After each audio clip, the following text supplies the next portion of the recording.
सीधा रुख करेंगे। गिरिडीह का सहयोगी श्रीकांत हमारे साथ मौजूद है। श्रीकांत, पीएम आवास योजना के तहत गरीबों को आशियाना देने का मकसद पीएम मोदी का, लेकिन ये मकसद को धूमिल कर रहे हैं कुछ ऐसे लोग जो लाभार्थियों को इसका लाभ ना देकर ऐसे लोगों को लाभ दे रहे हैं जिनके पास पैसे हैं और मकान को बेचा जा रहा है।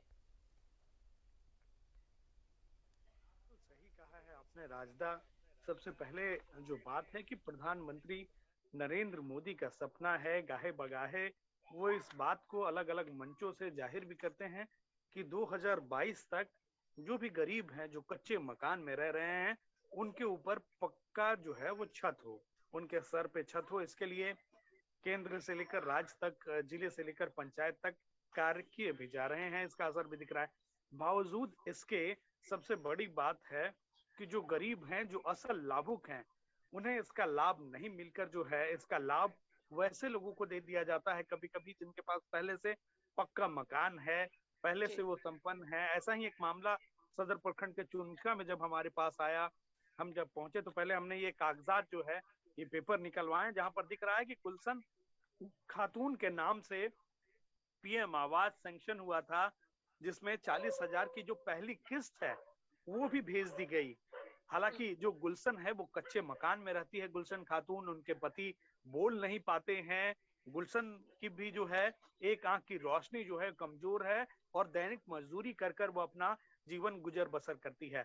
अब वो पहली किस्त जो है वो गांव के ही किसी और महिला के खाते में भेज दी जाती है।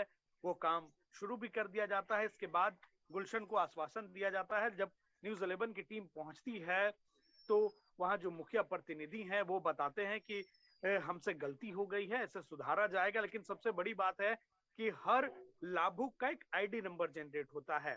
उस आईडी नंबर से ही उनके खाते में वो पैसे भेजे जाते हैं।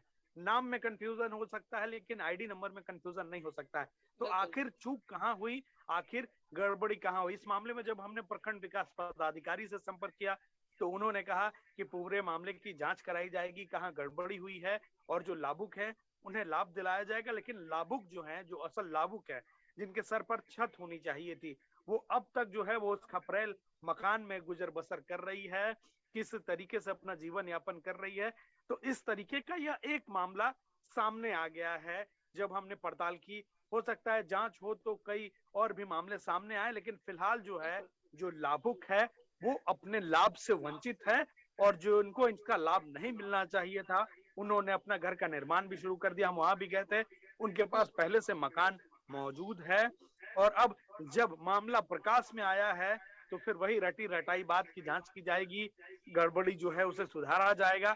आखिर इस गड़बड़ी की नौबत को आने ही क्यों दिया जाता है, जब इसके लिए अलग अलग स्तर पर कर्मी बैठाए गए हैं, प्रखंड कार्यालय में कर्मी बैठाए गए हैं, पंचायत में जो है वो अलग से कर्मी मौजूद हैं, मुखिया मौजूद हैं, उसके ऊपर भी यानी कि मॉनिटरिंग हर एक लेवल पर की जाती है। तो यह समझ से परे है कि आखिर मिस्टेक कैसे हुआ और क्यों हुआ, ये भी जांच का विषय है। राज बिल्कुल विषय है, और ये एक मामला सामने आया है। जब अच्छे से पड़ताल होगी, जांच होगी, तब ऐसे और भी मामले सामने आ सकते हैं।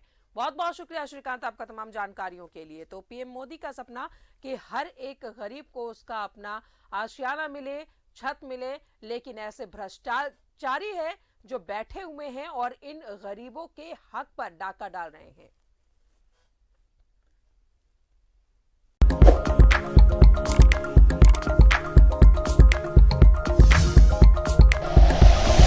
Like and share videos, subscribe करें हमारा चैनल और प्रेस करें बेल आइकॉन। न्यूज़ 11 भारत, सच है तो दिखेगा।